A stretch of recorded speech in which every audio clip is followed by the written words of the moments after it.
She hadn't planned to stop. Not here. Not in the middle of nowhere, under a sun so cruel it felt like judgment. But when her engine died outside a rotting motel framed by dust and silence, she knew it was more than coincidence.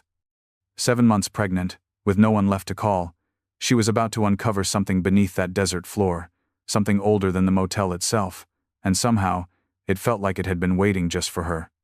Before we dive in, let us know where you're watching from. We love seeing our community from all over the world.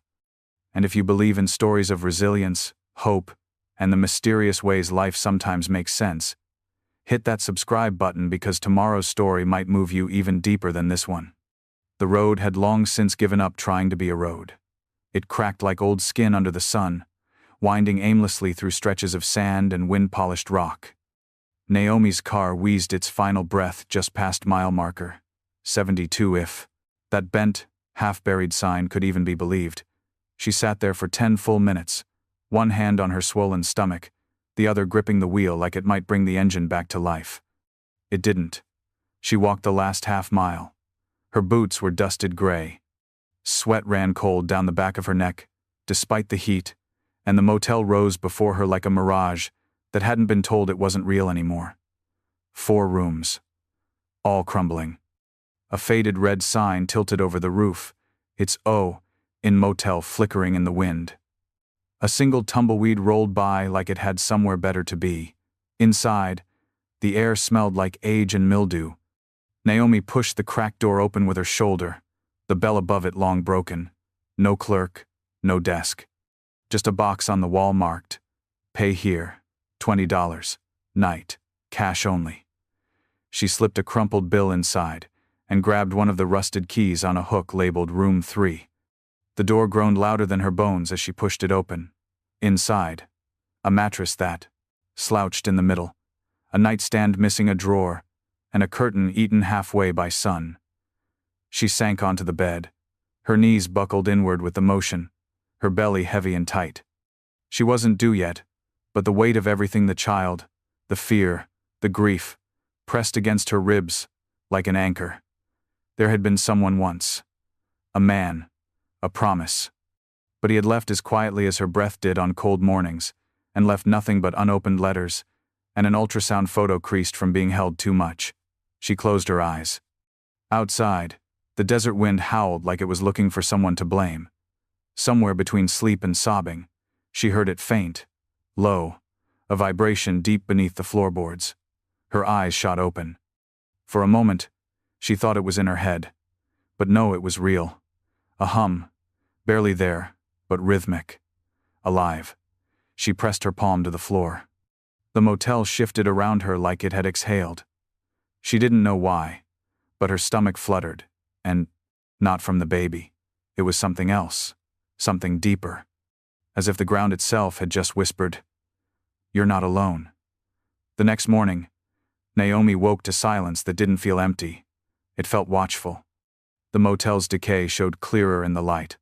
Walls buckling, paint peeling in sunburnt sheets, sand drifting in through the gaps in the window frame.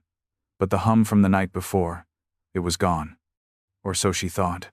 She shuffled to the bathroom, wincing as she stepped.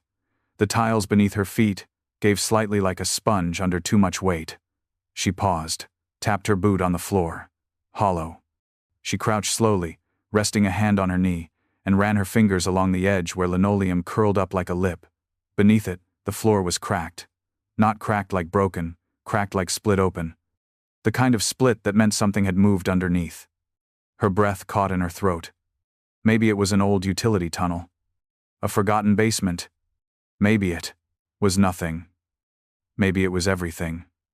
She grabbed a butter knife from the nightstand drawer, the only thing resembling a tool, and began prying up the warped corner of the flooring.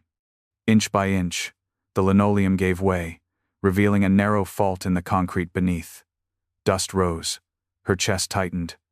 Inside that fracture was darkness, not the kind made by shadows, but the kind that looked built. A knocking sound came suddenly, not from the door, but from under the floor. She jolted back, heart hammering in her throat. The noise stopped. For a full minute, she didn't move. Then, curiosity and desperation warred inside her, and desperation won. She grabbed her phone and turned on the flashlight. She angled it toward the crack, the beam narrow and shaky. There a glint. Metal. Naomi stepped back, her hands trembling. Her baby kicked just then, hard and sudden. She sat on the bed, one hand on her belly, the other still gripping the butter knife. "It's okay," she whispered, though she wasn't sure who she was talking to, her child or herself. The motel had no other guests, no staff, no sounds except for the wind through broken vents. She checked her phone. No bars. Of course. No one knew she was here. No one was coming. She looked again at the crack. A part of her wanted to patch it back up, pretend she hadn't seen anything. But the truth was, she'd come here running from the wreckage of her life, and the wreckage had followed. Maybe the only way out was down. Outside, the sky darkened with a dust storm building on the horizon. Naomi stood, walked to the kitchenette, took a deep breath. She was going to need something sharper than a butter knife. And maybe, just maybe, the answers she needed weren't out in the desert at all. They were waiting beneath her feet.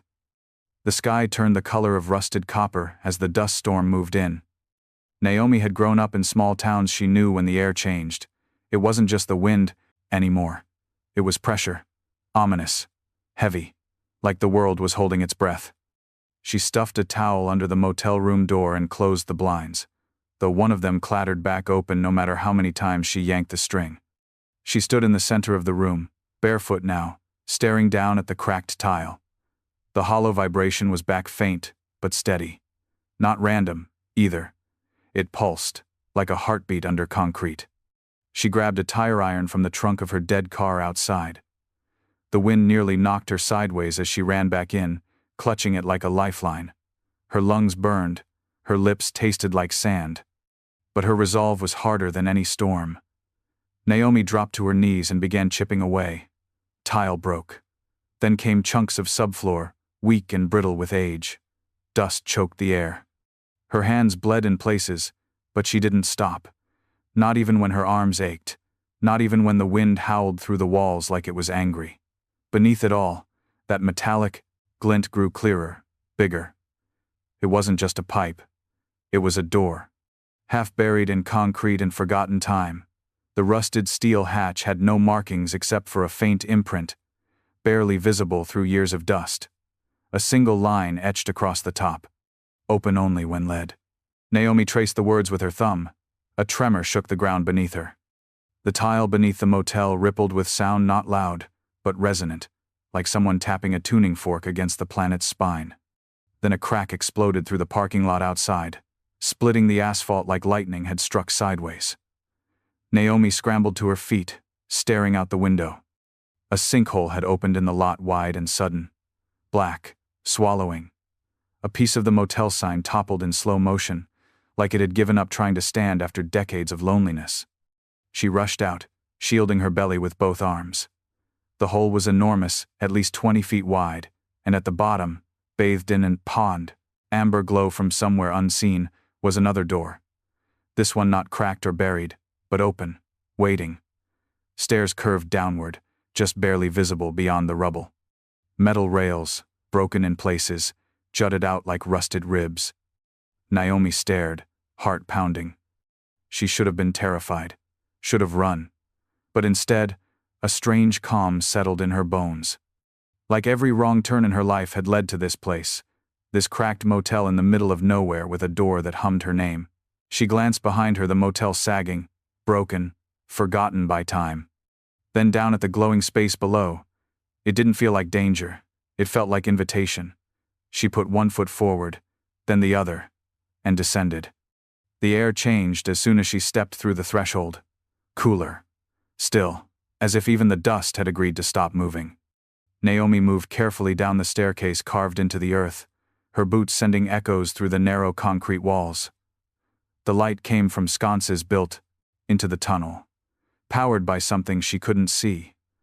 Old, warm bulbs that flickered like candlelight, but steady enough to see.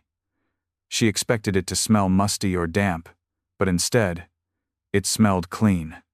Almost sweet, like cedar, or maybe memory.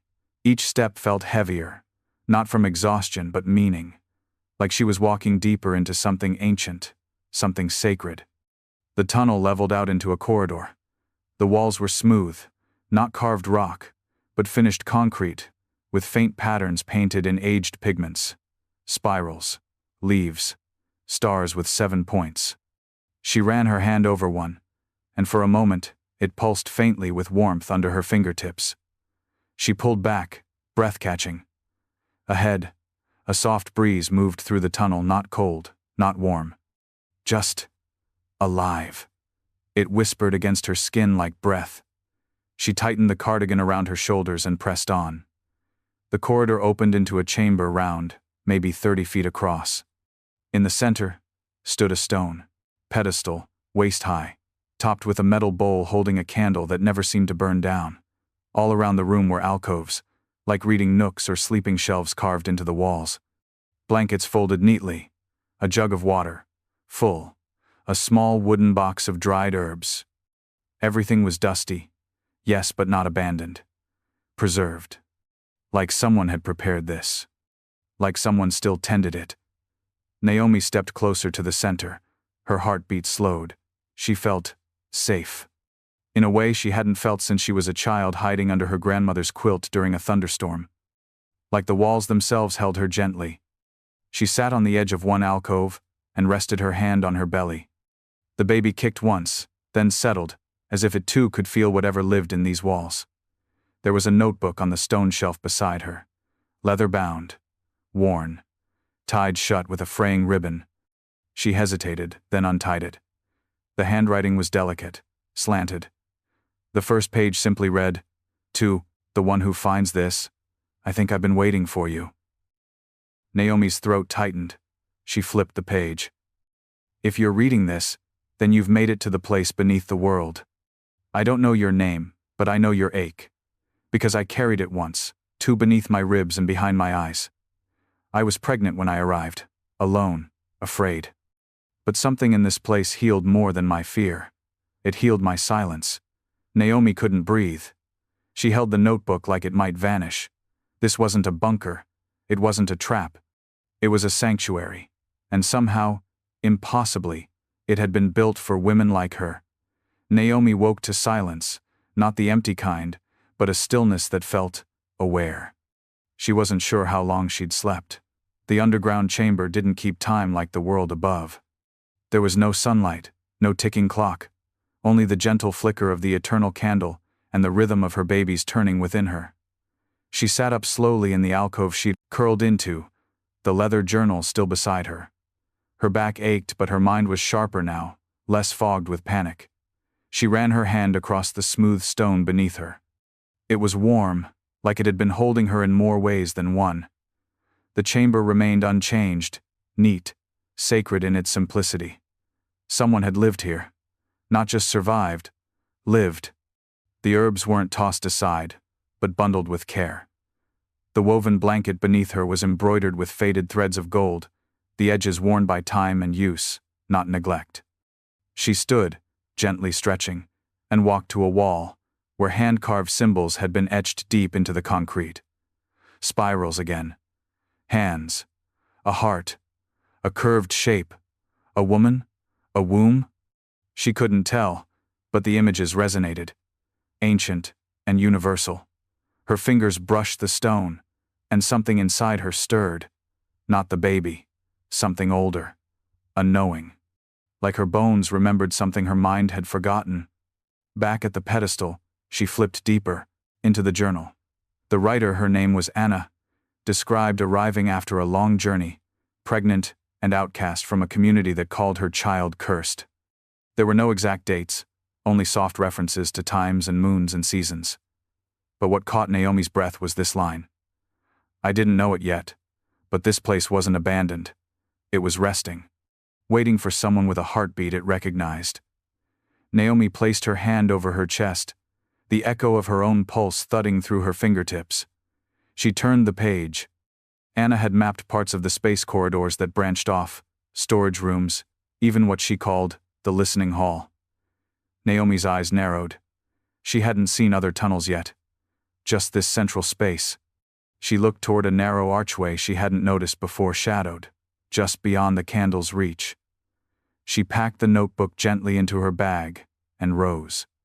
Her knees cracked, her ankles stiff from pregnancy and sleeping on stone, but something urged her forward. Not fear, not even curiosity. It was deeper, like gravity, but emotional. A pull that said, "There's more." She stepped through the arch. The hallway narrowed, curving slightly, the air cooler but still carrying that same strange stillness. On the walls were more drawings, these newer, some painted, others scratched directly into stone. All of them told stories of women, of birth, of grief, of peace. Naomi could feel the emotional fingerprints left behind. This place wasn't just a shelter, it was a womb carved into the earth. And somehow, impossibly, it had been waiting for her. The tunnel opened into a smaller room, square and sparse, with stone benches lining the edges and a single circular grate in the center of the floor. Naomi hesitated at the threshold. It felt different here, quieter than quiet. The kind of stillness you didn't dare interrupt with sound unless you had something worth saying. She stepped in. As soon as she crossed the SemenSevillabGesta.com threshold, the air changed again. It vibrated faintly in her ears, like standing too close to a violin string. She sat on one of the benches, the stone cool beneath her thighs. There was nothing extraordinary in the room. No furniture, no symbols, just space. She closed her eyes and heard herself. Not literally, not like an echo, but inside her mind, her own voice repeated words she hadn't spoken aloud in years. "You're not good enough. No one stays. You're a burden." They hit like raindrops on an old roof. Not screaming, not dramatic, just present. Tears welled up in her eyes, uninvited but inevitable. She sat with them. Then another voice came, quieter, unfamiliar but maternal. It wasn't a voice she could place, not her mother's, not a friend's. But it spoke in the space behind her thoughts. "That is not your truth. That was someone else's pain, placed on you." Naomi gasped softly. Her eyes flew open. The room hadn't changed, but something inside her had. She whispered, "Am I going crazy?" The candlelight in the passage behind her flickered once. The journal in her bag pulsed with remembered ink. She pulled it out, turned the pages with shaking fingers, and stopped on one passage that looked newer than the rest. The ink darker, less faded. "If you hear her, don't be afraid. She only speaks when she's needed. She only echoes truth when it's time to listen." Naomi swallowed hard. "Who is she?" Another page, a different voice. "Some call her God. Others call her mother. Some say she's the memory of every woman who's ever walked alone and survived. She doesn't care what you name her. She just wants you to heal." Naomi closed the book and laid a hand on her belly. Her child shifted. Not in panic, not discomfort. In peace. The room had no altar, no incense, no ritual. And yet, Naomi had never felt more like she'd entered a holy space. She stood and looked down through the grate in the center of the floor. A faint breeze rose from below, scented with sage and something like warmth on old pages. She whispered, "Thank you." And for the first time in months, maybe years, she meant it. She didn't know where the tunnel would lead next, but she knew she'd follow it. Not to escape anymore, but to remember who she was before the world told her to forget. The air grew warmer as Naomi followed the next hallway. Not hot, comforting, like stepping into a room where someone had just been and left their presence behind. The tunnel curved gently, the floor slightly inclined, and the walls glowed with subtle golden flecks embedded in the stone. She thought about turning back, about curling up again in that round chamber and pretending she hadn't heard a voice in her mind. But something deeper than fear, deeper than reason, kept her feet moving. The tunnel ended abruptly in front of a heavy wooden door, smooth and hand-carved with gentle arcs and spirals. No knob, just a wooden handle, polished from touch. She hesitated, then pulled it open. Inside was a room that looked nothing like the others.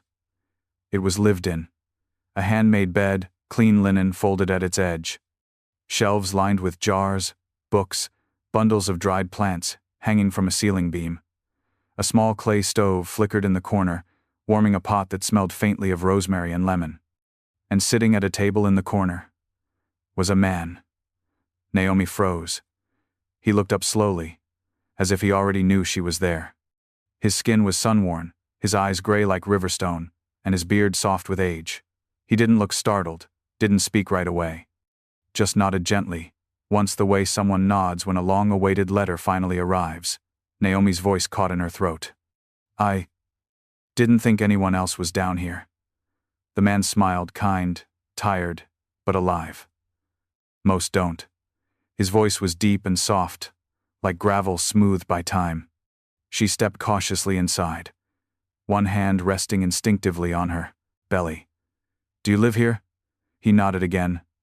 "Caretaker of the place and the stories." "The stories?" He gestured to the shelves. "Every woman who's ever passed through left something behind. Words, dreams, grief. Some on paper, others in stone. All of it stays here." Naomi looked around, suddenly aware of how much history this place held. "How long have you been here?" He shrugged, like time wasn't measured in years anymore. "Long enough." She walked slowly to the table. A single object sat in the center, an antique brass key, dull with age. It had a single word engraved in delicate script. "Deliverance." He slid it gently toward her. "It's for you." She stared at it. "What does it open?" He shook his head. "Not everything here works like doors. Some things are symbolic, some things are literal. This is both." She picked up the key. It was heavier than it looked. As soon as it touched her skin, something shifted inside her. Not physically, spiritually, like a door inside her had unlocked. "What am I supposed to do with it?" "Keep it close," he said. "You'll know when it's time." She looked at him, suddenly overwhelmed. "Why me?" The man's eyes softened. "Because this place doesn't choose randomly. It responds to need. And you came here carrying more than a child. You came carrying everything that broke you." Naomi blinked against tears. The man stood and walked slowly to the shelves, selecting a small pouch. He handed it to her. "For strength," he said. "The old ways. Herbs. Nothing magic. Just tradition." She clutched the pouch in one hand, the key in the other. "Thank you," she whispered. The man nodded once more. "When the storm takes the world above, this place will hold."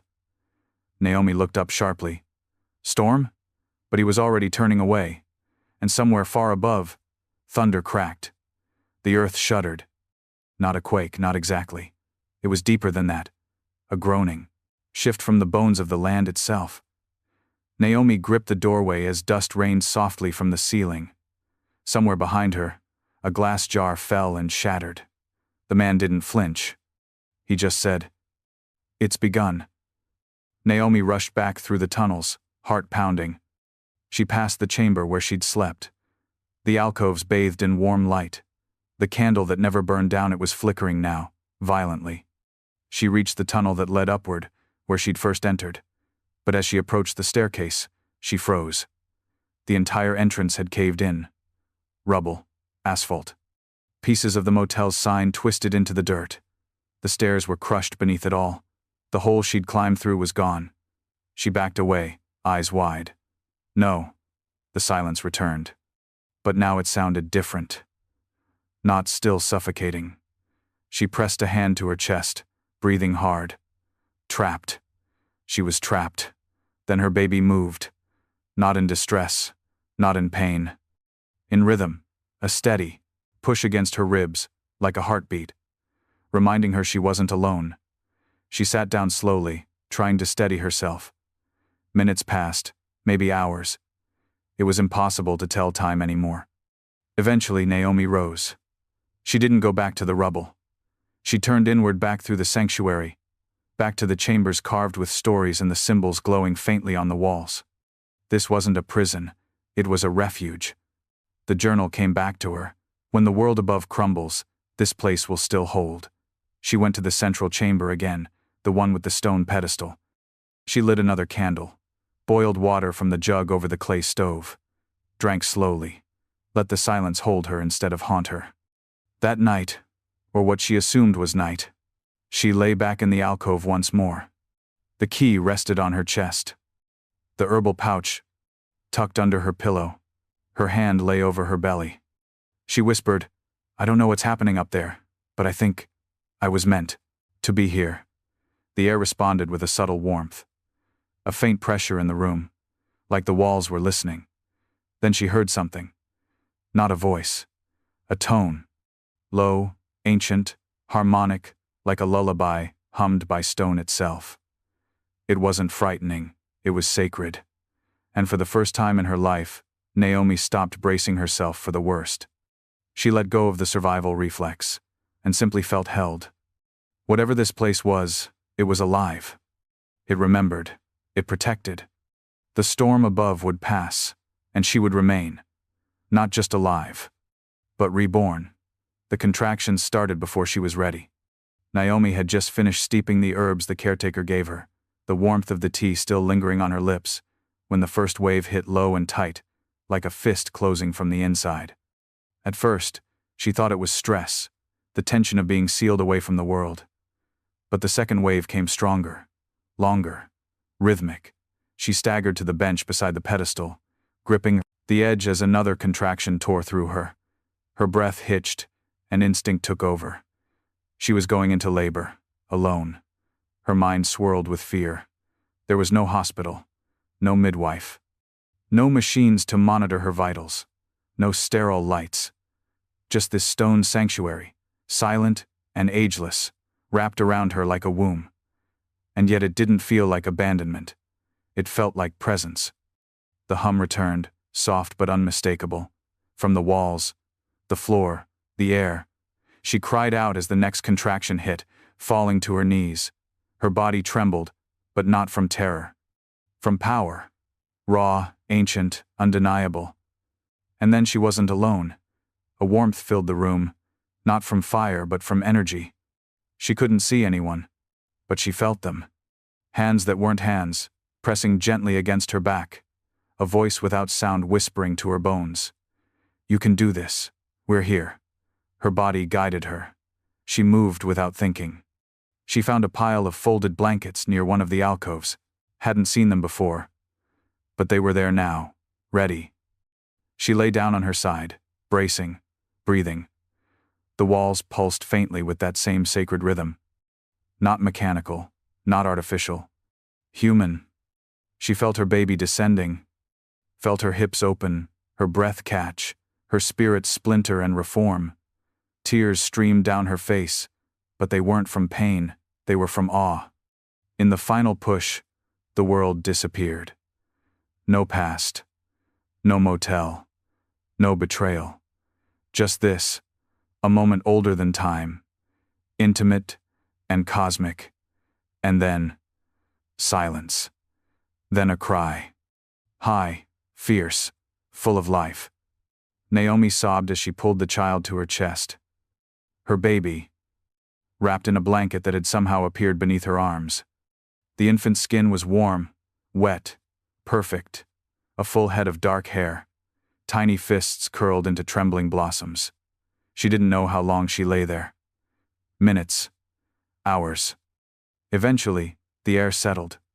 The candlelight dimmed just slightly, respectfully, and Naomi whispered, "You're safe now." The baby cooed, soft and sweet, like it already knew. She looked up toward the ceiling, toward the layers of stone, memory, and silence above her. "Thank you," she whispered to whatever force had led her here. Outside, the desert sky began to clear.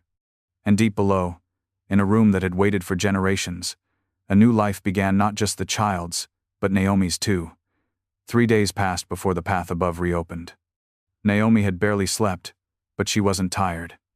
There was something sacred about the rhythm of her baby's breathing, the way his chest rose and fell against hers. She named him Ezra. It meant help, helper, hope, depending on which language you asked. All three meanings felt true. She woke that morning to the sound of shifting stone, not violent, gentle, like a lid being lifted after a long time sealed. The tunnel near the entrance shimmered with sunlight, soft and golden. A breeze flowed down, not dusty or dry but clean. The dust storm was gone. The collapse had cleared. The motel above was silent rubble, but the exit now stood open. She rose, wrapping Ezra against her chest in one of the woven cloths left behind. The brass key deliverance hung around her neck on a length of old twine. The caretaker was waiting in the main chamber. He looked at the child, then at Naomi, and nodded once. "He is blessed," he said. She smiled. "So was I." "Will you go?" he asked. She hesitated, glancing up the tunnel, then back toward the warmth of the chamber. "I think the world needs to hear about this place," she said, "but I won't give it away." He nodded again. "Good." Naomi reached into her bag and pulled out the leather journal. Anna's words, and now hers too. She placed it gently on the pedestal. "For the next one," she said. He didn't respond.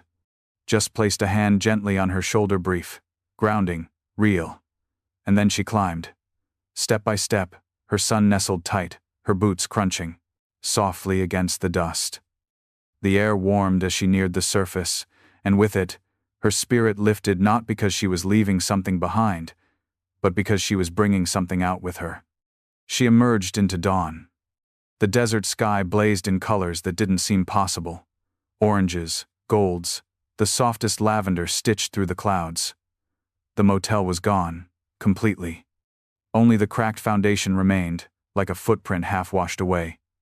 She stood in the stillness, the wind brushing against her cheeks. Ezra stirred. She kissed his forehead. They walked.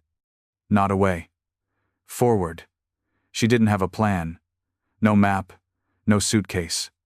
Just a child, a story, and a heart no longer heavy.